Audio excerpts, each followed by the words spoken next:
Good afternoon, everyone. Welcome to today's update on COVID-19 in Alberta. With us today is Dr. Deena Hinshaw, Chief Medical Officer of Health for the province. Dr. Hinshaw will provide a brief update, and then we will open the floor to questions. Thank you, Tom, and good afternoon, everyone. Before I get to today's numbers, I want to let Albertans know about international reports of a rare condition appearing in a small number of individuals after receiving an mRNA vaccine. The WHO, the CDC, and the European Medicines Agency have reported rare instances of myocarditis and pericarditis following vaccination with COVID-19 mRNA vaccines. Myocarditis is inflammation of the heart muscle, and pericarditis is inflammation of the outer lining of the heart. In both conditions, the body's immune system causes inflammation, often in response to infection or some other trigger. This is being reported after vaccination most often in younger males and more frequently after a second dose of vaccine. These reports are very rare. It is not yet known if there is a relationship between these reported instances and any COVID-19 vaccines, but all reports are being investigated to understand what happened. The Public Health Agency of Canada and Health Canada, along with my team in Alberta and other provinces and territories, are reviewing reports and monitoring for any additional information. To date, Canada is not seeing higher rates of these conditions than would typically be expected in the general population. And we have had no reports of either of these conditions after vaccination in Alberta. We will continue to work with the Public Health Agency of Canada and other provincial and territorial partners to monitor the situation closely. We are sharing this as part of reminding Albertans that we take vaccine safety very seriously, and we will always be transparent about any new information that emerges. It's important to remember that these are rare reports of a condition that is known to happen due to other triggers, so it is not clear yet what link, if any, is with vaccines. The bottom line is the vaccines we have save lives. They are incredibly safe and the best way to protect your health. Turning to today's numbers. Over the last 24 hours, we have identified 296 new cases of COVID-19 and completed about 6,800 tests. Our positivity rate was about 4.6%. We have identified 305 additional cases of variants of concern in the last 24 hours. That is cases that extend further back historically, which is why that's larger than the total number of COVID cases. There are currently active alerts or outbreaks in 364 schools, which represents 15% of all schools in the province. Again, this represents a number of outbreaks declared within the last 28 days, which includes some outbreaks prior to the 2-week closure. Hospitalizations continue to decline, and there are now 411 people being treated for COVID-19 in hospital, including 120 in the ICU. Sadly, 5 new deaths were reported to Alberta Health in the last 24 hours. We must never forget that these are not just numbers. They are people who lost their lives to COVID-19 and who leave behind family and friends who are grieving them. My thoughts are with everyone who is mourning a loss, whether from COVID-19 or any other cause. I want to talk briefly today about a change that was made yesterday around contact tracing for variants of concern. With the lab now screening all positive COVID-19 cases for these variants, case investigation teams will now be restarting second calls for cases with variants of concern other than the B.1.1.7 or UK variant. The second notification will allow AHS to do even more in-depth investigations to find out where the case may have been exposed. While it remains critical to minimize transmission of all COVID-19 cases, we want to pay particular attention to the lower volume variants of concern, specifically P1, sometimes known as Brazilian variant, B.1.351, sometimes known as the South African variant, and B.1.617, sometimes known as the Indian variant. In these cases, we have opportunities for more aggressive containment. As the B117 variant is our dominant strain, we will not be doing second calls for these cases. And these second calls are in addition to all the other case investigation and contact tracing work that happens for every single positive case. We have now administered more than 2.88 million doses of COVID-19 vaccine in our province. This includes more than 44,000 doses yesterday. I'm pleased to see that there has been strong interest in booking second dose appointments among those who got their first dose in March or earlier. For months now, I and other medical experts have stressed the importance of getting vaccine. This is because vaccines work. They save lives, and they are our path out of this pandemic. Today, I'd like to share some preliminary real-world data showing just what that means in our province. This data is from the cases that we've seen in Alberta, and it's clear that vaccines are remarkably effective. Let's start with cases. Since January 1st, 96% of all confirmed COVID-19 cases in Alberta were either unvaccinated or diagnosed within 2 weeks of receiving their first dose while their immunity was still building. Just 0.2% of all people who had one dose of vaccine in that time frame since January 1st got COVID once 14 days had passed since that shot. This shows you the power of the vaccine at preventing infection. When we look at hospitalizations and fatalities, the same story emerges. Since January 1st, 93% of the COVID-19 cases that ended up needing hospital care were either not vaccinated at all or diagnosed with infection within 2 weeks of receiving their first dose. In that time frame since January 1st, up till yesterday, there were 706 deaths due to COVID-19. 88% of these deaths were in individuals who were unvaccinated or who were diagnosed with infection before the vaccine had a chance to be effective within those 2 weeks from their first dose. These numbers reinforce just how important vaccines are. While no vaccine or treatment for any condition is ever perfect, these vaccines work better than we could have expected. We can expect both the number of hospitalizations and deaths due to COVID-19 to decrease even more as more of the population is protected by first and second doses. Our data also clearly show that vaccines are effective against the most common variants circulating in Alberta right now. In Alberta, one dose of an mRNA vaccine has proven to be 73% effective against infection with the B117 variant, which is the dominant strain in the province right now. 2 doses are 91% effective at preventing infection with this variant. In terms of the P1 variant, a single dose is 75% effective against infection, while 2 doses bump that up to 89%. I want to note that vaccine effectiveness estimates for AstraZeneca vaccine and effectiveness against other emerging variants aren't yet available for Alberta due to limited sample sizes.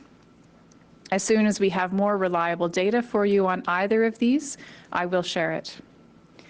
All of the vaccine effectiveness information I've shared today and a whole lot more is now available online on our dashboard.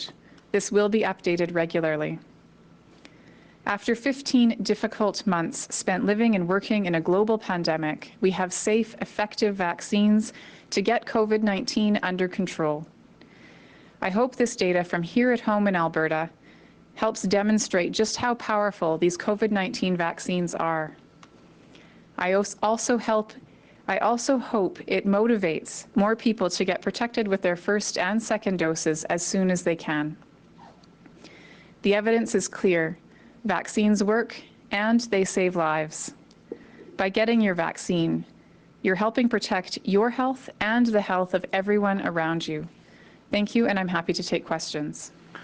All right, we'll go to the phone now. Operator, could you put through our first caller, please? First is Kevin Nimick with CTV Calgary. Go ahead, Kevin. Hi, Dr. Hinshaw.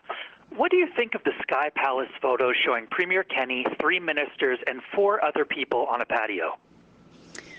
I have seen the photos, and I think it's important to note that as we've moved into stage 1, with new rules coming into effect, I think there's always sometimes there's always a bit of confusion about which rules apply in which settings. So I want to just lay out a little bit about the different kinds of settings in which rules apply. So in outdoor social gatherings, we are now allowing up to 10 people who are present at an outdoor social gathering. As long as those individuals are 2 meters apart, we don't require masks at outdoor social gatherings. However, people should be wearing masks if they're less than 2 meters apart. We allow food at outdoor social gatherings, although we recommend that it not be shared person to person. And in fact, caterers are able to serve food as long as that outdoor social gathering has no more than that maximum amount of 10. That is different from the rules on restaurant patios, and I know there's been some confusion about why that is. Restaurant patios must have no more than 4 people at a table, and those individuals need to be from the same household or someone who lives alone and their close contacts. The reason why we have the different numbers for restaurant patios and for outdoor social gatherings is that on restaurant patios, it's extremely unlikely that people sitting around the same table will be able to be 2 meters distance. That's just not how those locations are set up. And of course, because there are many more people, again, gathered together in those patio settings, each, again, at that individual table spaced 2 meters apart. And so there are, again, slightly different rules, and the context, again, depends on which of those 2 sets of rules apply. Kevin, is there a follow-up question? Yeah, so you've seen the photos. So it appears the Premier and the ministers are not sitting 2 meters apart. Also, does it still count as an outdoor space if they had to traverse through an indoor space to get there, like a patio? So is the Premier following the public health orders? It's hard to say in the photos. I guess I would say I wasn't there, so I'm not certain whether or not they were exactly 2 meters apart. What I would say is that, again, it's important for Albertans to understand the rules that apply in those different contexts. And again, that 2 meter requirement is part of those outdoor social gathering requirements. With respect to traversing through an indoor space, one of the other things in different contexts, of course, in workspaces right now, people are able to be indoors in workspaces where it is operationally required for them to be there. And so in a workspace, again, that in this particular instance is a part of the picture in terms of whether being indoors in a workspace, moving then to an outdoors gathering is a part of the overall picture. In general, again, we would say when Albertans are gathered at an outdoor social gathering, if it's at a park, for example, and there's a shared washroom facility, people are able to go in and use that washroom. There are those cleaning requirements that are part of the protocols to minimize risks.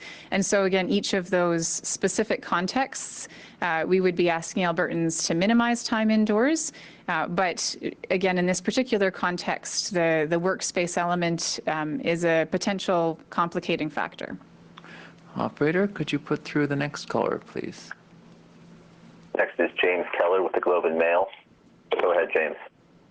Hi, Dr. Hinshaw. What level of natural immunity through infection do you believe exists within the province? And how do you factor that into the question of, what is the broad immunity coverage and is it safe to reopen?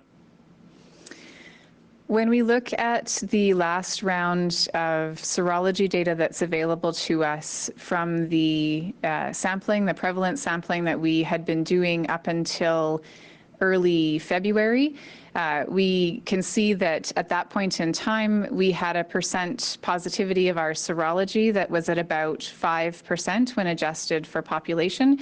And that would have been reflective of the state at about mid-January, as we know that it takes a couple of weeks between when someone's infected and when they would reliably have antibodies against the disease. And so when we look at that number of about 5% in mid-January, when we look at the cases we've diagnosed, and we know based on our historical serology compared with diagnosed infection, we typically diagnose about 25% of the cases that we see through serology. Based on the third wave numbers, based on the baseline serology prevalence, we're estimating that our post-infection immunity would sit at about 12 to 14% at this point in time.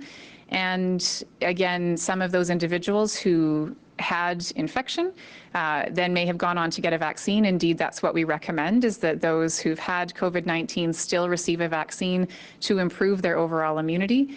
But again, we anticipate that that would give that cushion of about that sort of 12 to 14% over and above the vaccine protection that we're seeing in the population. And that's the number that we've used to calculate that overall population protection with the target of 70% at least first dose coverage in those who are 12 or older.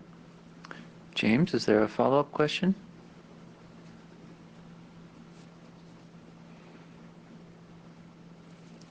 James, are you still there? It appears James has disconnected. So we'll move to the next question. This is from Michelle Delfontaine with CBC. Go ahead, Michelle. Hi, Dr. Hinshaw. In your answer to Kevin Mimic, you indicated that you weren't there with the patio dining room pictures that we saw of the Premier and 3 of his cabinet ministers, as well as some staffers. I'm going to ask you this. From what you saw in those photos, and those photos are all over the internet, was the Premier and his 3 cabinet ministers and his staff members complying with the rules for outdoor gatherings that came into effect on Tuesday under the phase 1 reopening? Again, it's difficult in a picture, depending on perspective, to know exactly. So I would say that I'm not able to say with certainty, but what's really important for Albertans to know, and again, my job as the Chief MOH is to ensure that Albertans know the requirements, and those requirements are that in outdoor social gatherings, 2 meters of distancing is maintained. And if that's not possible at all times, then masks can add an extra layer of protection, although they are not recommended.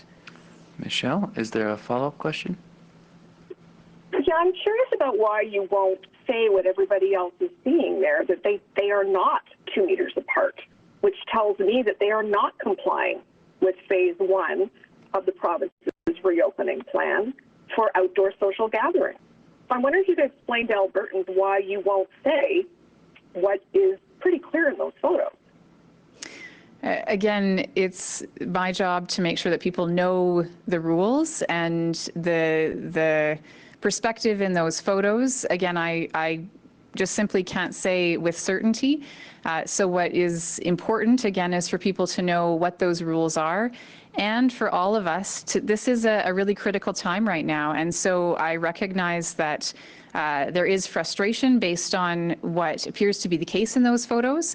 And I understand that. Again, my job is to say that for all of us, the critical piece is that we are mindful of what those rules are, and the 2 meters is required as a part of outdoor social gatherings. In this particular case, again, unfortunately, without having the opportunity to really document that 2 meters, I'm not able to say with certainty. And so again, I want to really focus on my job, which is to look at how we in Alberta can keep each other safe, which is following the rules in place right now. All right, we've got time for 3 more callers. Operator, could you put through the next one, please?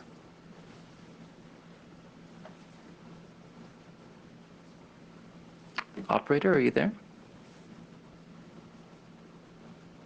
Yes, I'm sorry. Can you hear me now? Yes, we can. Okay, our next question is Julia Wong with Global News. Go ahead, Julia. Hi, Dr. Hinshaw. The two thresholds for reopening have centered around first dose vaccinations and hospitalizations. Now, both you and the Premier have said leading indicators and second doses are embedded into the reopening plan, but they're not mentioned anywhere in the plan, and there are no thresholds for either of them in the plan. So can you explain how specifically those two are a part of the reopening plan? When we looked at the experiences that other jurisdictions around the world have had with their reopening, and when we looked at the combination of post-infection immunity along with first and second dose immunity that they had, and we looked at what it would take to get to about a 70% protection level in the public, again, bringing together post-infection immunity, bringing together first dose, which we estimated to provide about 75% protection, second dose at about 90% protection. When we looked at all of those different things and we estimated that our second dose coverage would be relatively stable and increasing over time, while that wasn't a metric that was included, it was embedded in those calculations. And really, again, looking at all of those factors, that's where we saw that if we were able to achieve at least one dose in those who are 12 and older, in 70% of that population or greater, that between the post-infection immunity as well as the second dose protection, that all of those things combined would get us to that 70% protection, which was seen to be effective in other jurisdictions when they were reopening at, again, lower levels of transmission. And so I think we've seen our case rates dropping, which is a critical part of success, as well as our overall vaccination rates rising. And so, again, those things were embedded, and we wanted to make sure that as we were communicating to Albertans, we were using very understandable metrics, and again, wanted to use that leading edge metric of those first dose coverage pieces, knowing that the second dose would be coming along behind, and that post-infection immunity, again, was based on the cases that we'd seen, and then that presumed population level of protection. Julia, is there a follow-up question? Yes, thank you. The Edmonton Zone Medical Staff Association has sent a letter to the Premier and you were CC'd on it. They're recommending several different things in regards to the reopening plan, one of which is recommending that groups at high risk be prioritized for second doses. As of right now, the province has based that on the month that people were vaccinated. So where does Alberta Health stand on whether those who are elderly, those who fell into phase 2B of the vaccine rollout, those who work in work camps and meatpacking plants and those types of places, on whether they should be prioritized for second doses? The really excellent thing about the way that our first dose sequencing rolled out and how that translates into our second dose sequencing is that we spent a lot of time on our first dose sequencing, making sure that we were putting those at highest risk earliest in their eligibility for their first dose. And so the timing of when people got their first dose actually is exactly all about the risk factors that those individuals have for severe outcomes. And based on the fact that we have sufficient vaccine supply coming in right now to be able to offer second doses to everyone who had their first dose in March or earlier within just a 2-week time frame, and then April, which is again when most of those individuals in phase 2 of the vaccine eligibility would have gotten their doses. That would include some of those congregate settings that you mentioned, as well as those who have high-risk medical conditions. Again, we will be able to complete second doses within just a 2-week window based on the supply that's coming in.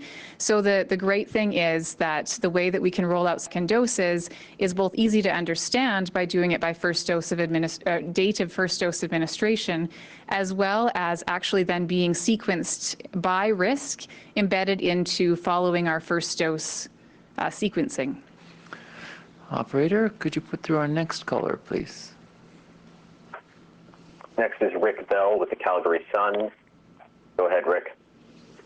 Good afternoon, Doctor. I heard your answer concerning what you could and could not determine from the photo, so I understand that you weren't there. What I'm going to ask you is more about what you've always told us at every single one of these availabilities that we've had.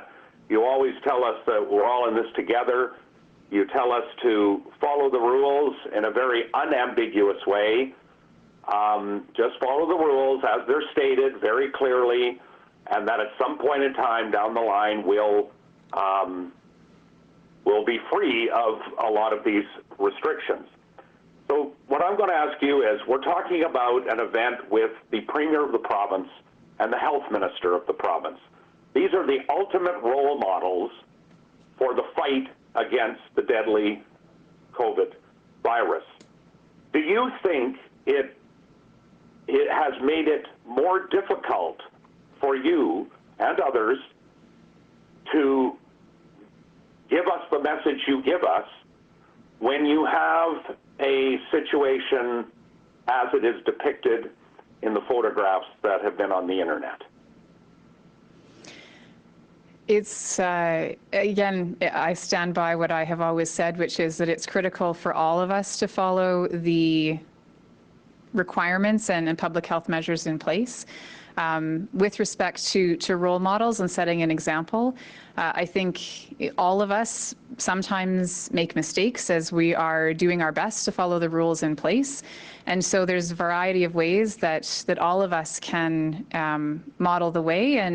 And some of that is by, again, where we're doing our best to follow the rules in place and there's a mistake made, that we acknowledge that and move on and make sure that that is a part of how we're modeling the way forward. Rick, is there a follow-up question? Yes, thanks for that explanation, Doctor, but the individuals involved have not acknowledged a mistake. In fact, they said there was no mistake. They did not make a mistake. In fact, they claim that the people who are drawing this to your attention and to the attention of Albertans are probably the ones making the mistake. I think I'd just like to know, because there are things I would like to do which I cannot do now, and I know a lot of my readers and a lot of viewers of people, other media outlets, who want to do things that they can't do now, and they see this picture. That's the context. So what do you have to say about what was in the picture as it relates to getting the rest of us who are behaving unequivocally and unambiguously to the rules?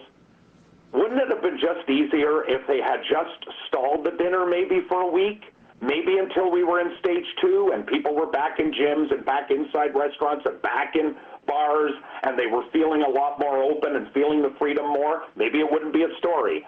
What would have been so hard about just holding off on that dinner until another time, a week, 2, 3 weeks from now? I mean, that's my question. That's where the frustration is coming from.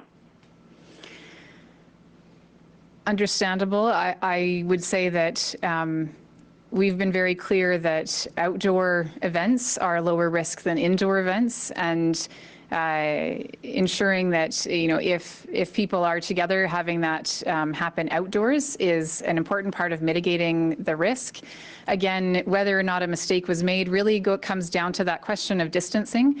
It's clear that 2 meters is required in outdoor social gatherings, and so again, I'm not able to comment on that. However, that is kind of the key here, and again, it really does come back to the fact that all of us have the opportunity right now, today, to make a difference for our neighbors, ourselves, and our communities by sticking to those rules. And again, that question of mistake and how we move on from that, I can't comment on whether or not those 2 meters were continually followed.